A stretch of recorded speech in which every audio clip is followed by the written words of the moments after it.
Shilpa Maheshwari, and I'm again here with my new video, which is all about the 7 C's of communication.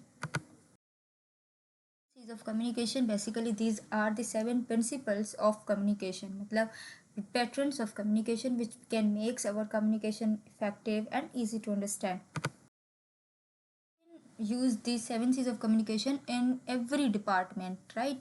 Because these 7 C's teach us the pattern of communication, effective pattern of communication. तो number 1 is clarity और the clear.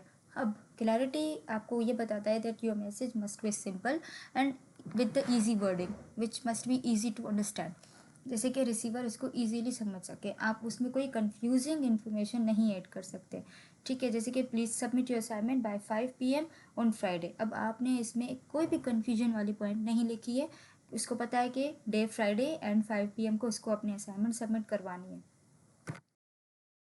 So now second you have the conciseness और conciseness क्या होना चाहिए? आपका message to the point होना चाहिए, which mean कि उसमें जो मीनिंग है वो लाजमी आनी चाहिए. इतना भी प्रिसाइज मैसेज नहीं होना चाहिए कि उसमें मीनिंग आपकी स्किप्ड हो जाए. तो आपका मैसेज इतना कंसाइज होना चाहिए कि उसमें आपकी जो इन्फॉर्मेशन कन्वे करना चाह रहे हैं आप, वो ईजीली कन्वे हो सके. सिंपल वर्ड्स में उसमें कोई भी अननेसेसरी वर्ड्स एंड एग्जाम्पल्स नहीं होने चाहिए, कोई भी डुअल इन्फॉर्मेशन नहीं हो. Confusing point now, instead of saying at this point in time we are currently working on project, we can simply say we are working on the project.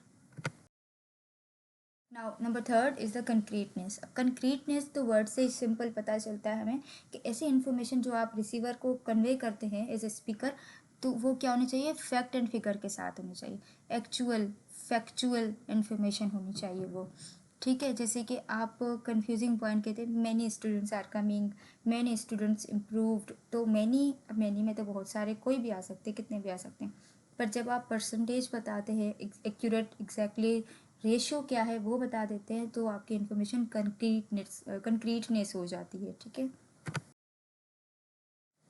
Now you have the correctness.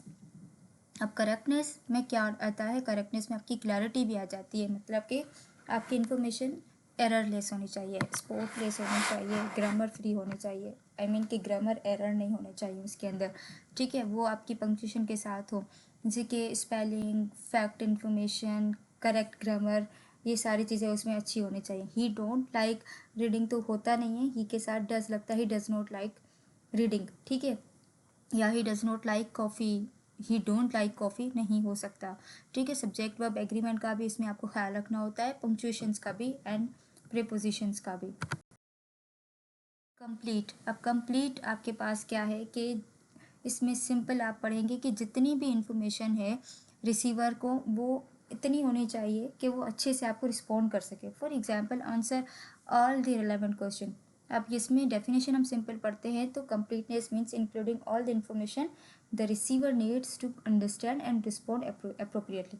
अगर आप exam paper solve करते हैं, अब उसमें आपने question डाल दिया, ठीक है, तो जो स्टूडेंट है उसके पास उस क्वेश्चन की मीनिंग कंप्लीट पैटर्न में नहीं आ रही, मतलब कि आपने जो क्वेश्चन टाइपिंग किया उसमें कोई ना कोई एरर है, इन्फॉर्मेशन कंप्लीट नहीं है, या वो शॉर्ट में लिखी गई है, या इतनी डिटेल है कि उसमें कंप्लीटनेस नहीं शो हो रही है, तो रिसीवर को वो समझ नहीं आएगा एंड वो रिस्पॉन्ड नहीं करेगा, या फिर वो किसी रॉन्ग ऑप्शन पे भी टिक कर सकता है, right. The meeting is tomorrow. अब ये एक बिल्कुल ही वो है कि कल मीटिंग है. अब इसके साथ अगर आप टाइम वगैरह लिखें, मेन्यू लिखें, तो आपको टाइम एंड वेन्यू सॉरी, तो आपको पता चल जाता है कि उसके आपको मीटिंग जब वो कल है एंड आपको इस टाइम पर आना है.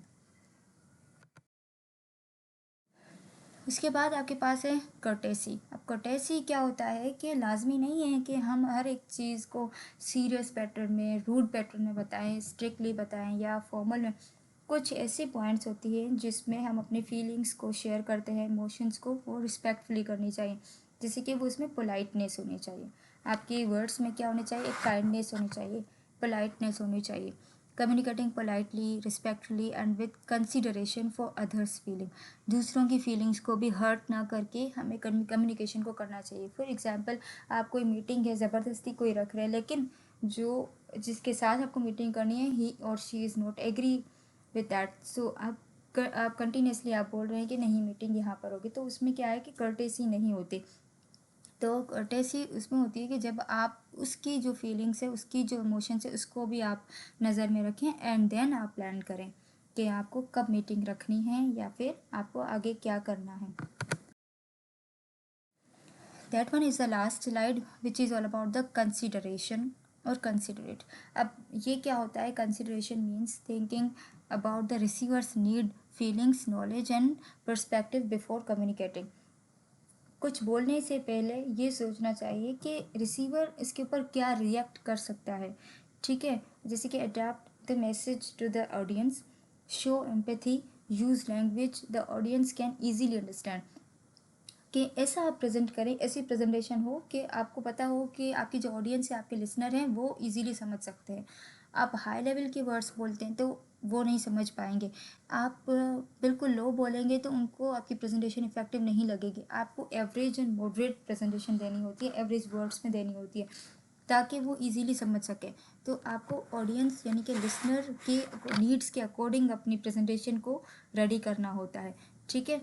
जैसे कि आप किसी पेशेंट को अपनी किसी लैंग्वेज में उसको कोई मेडिकल ट्रीटमेंट दे देते हैं, कोई मेडिसिन बता देते हैं, उसको समझ नहीं आता, आप उसको उसकी लैंग्वेज में करके समझाएंगे इजी पैटर्न में तो उसको समझ में आ जाता है। यानी कि कंसीडर करनी चाहिए आपको, पेशेंट की नीड्स क्या है, उसकी लैंग्वेज क्या है, उसको कंसीडर करके फिर आप उसको बताएं। So this is all about the 7 C's of communication. Hope आपको समझ में आ गई होंगे। Please watch the complete video. Thank you.